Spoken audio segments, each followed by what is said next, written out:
Daan-daang mga tao ang nakilahok sa unang araw ng parehistro ng COMELEC sa Intramuros.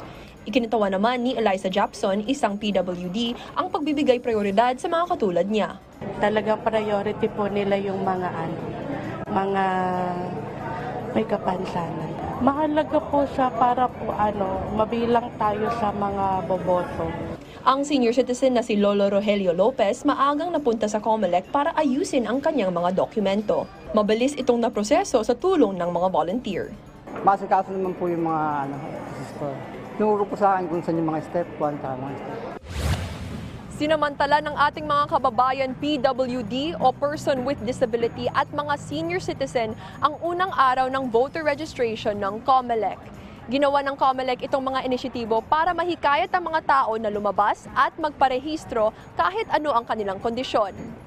Para ho maging komportable at hindi na po mahirapan ang mga kababayan natin na pumunta pa sa Barangay Malinta, sa COMELEC office. Kailangan maayos para naman ma-inspire sila na bumoto. Kailangan makapagrehistro sila para makapag-participate sila sa electoral process natin. Shariza Esparago para sa Pambansang TV sa Bagong Pilipinas.